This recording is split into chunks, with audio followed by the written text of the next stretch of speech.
This is a video lesson for Wherever I May Roam by Metallica. I think this is just a Nat 5 piece.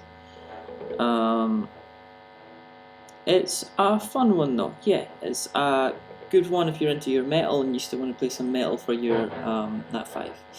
I'm going to just jump straight in. First little riff gets repeated a lot throughout the song, so if you do learn it well, it'll serve you well throughout the song. We're going to go 0 on our thickest string, and then 7, 7, 8, 7 on our A string. The next bar is 0 on our E string, and then 5, 5, 7, 8 on our D string, then onto the 8 on our A string. Those two bars together.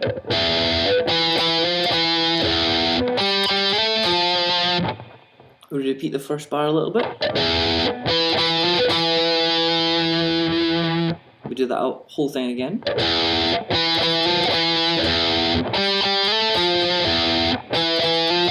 1, 2, 3, 4, 1, 2. Now all that is an A5 power chord, which is 5 and 7 on our E and our A string. And we're just going to move that up chromatically by 4 steps. 1, 2, 3, 4. Nice and easy, the whole thing just gets moved. And then we're going to go into a slightly heavier version of the same thing. The next riff has a little bit of difference. We're going to hit 2 notes on our first thing, which is a power chord, and then our next note is going to be pan muted, so it's going to go.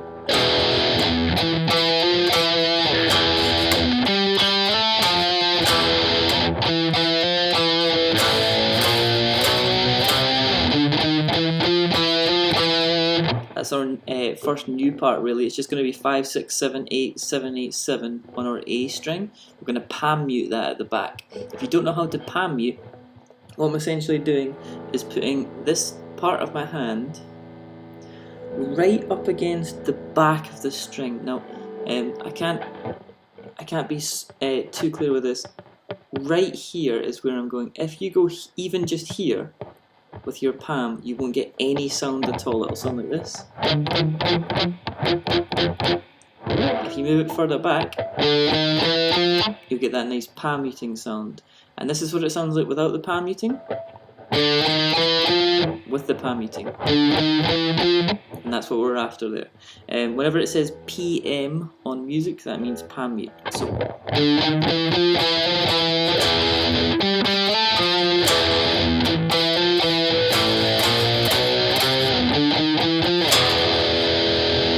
5, 6, 7, 8. This is now the last line on the first page, and we're going to go 1, 3, 3, which is an F5 power chord.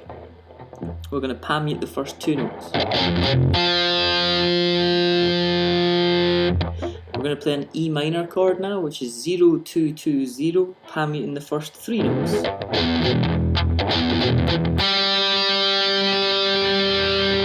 Now it's back to the F5. I'm going to count out the beats for this next part on the next page, because it can be a little bit tricky if you don't know how to read your rhythms. So the first one's going to be for 4 beats. 1, 2, 3, 4. The next one is a beat and then another beat, but the second one lasts for 3. So it's.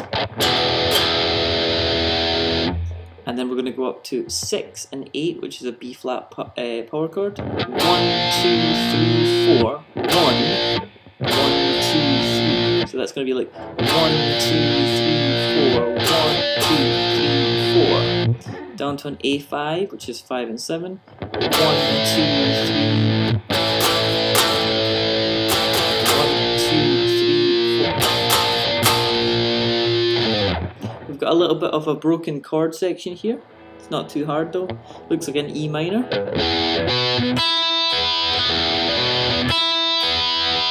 We've got to improvise the chordal accompaniment, but I think the one that I'm putting up should have the notes on it anyway. We're going to play a B flat, which is 1, 3, 3 and 3 in the middle 4 strings of the guitar.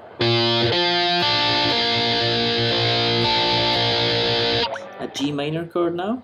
5, 3 and 3 on the D, the G and the B.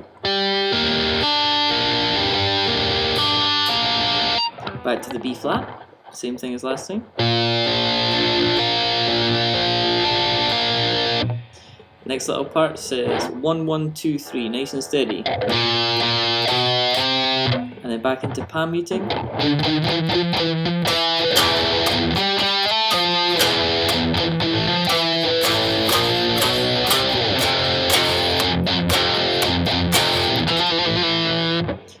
So I actually played that a little bit wrong. I'm going to go over that again. So this next part is our first little bridge. It's an F power chord, and it's going to go F, F, palm mute, F. So we're going to do that again for the next bar. And then we're going to do a little trill. So it's going to go. So we're going to play 2, 3 on our D string, and then we're going to do 2 and 3 as a trill. And that's you just hammering on and pulling off on 2 and 3 as fast as you can. We're now going to go down to an E minor and do the same sort of riff.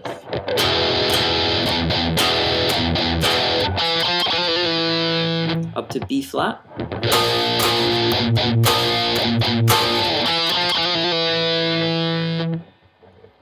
The next chords are for 2 bars each, so an A5.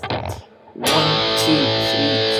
5, 6, 7, 8. 1, 2, 3, 4, 5, 6. Same riff as the start.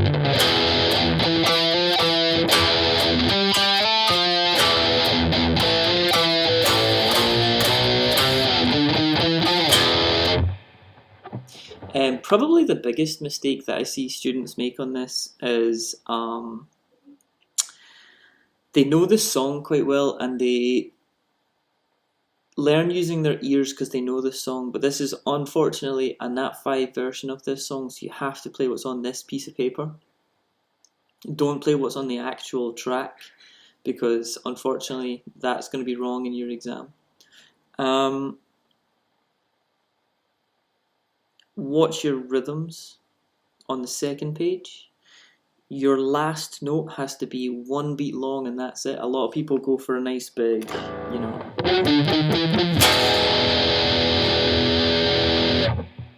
But it should be nice and quick to the point. I do teach a lot of guitarists who like metal, and this is a fan favourite for them. Just be careful not to play the actual song and to play this version of the song, especially when you're practicing it, because you can practice bad habits and practice like the real version of, you know, the real Metallica song, but in your exam that's going to be wrong, unfortunately. Yeah, hope this helped.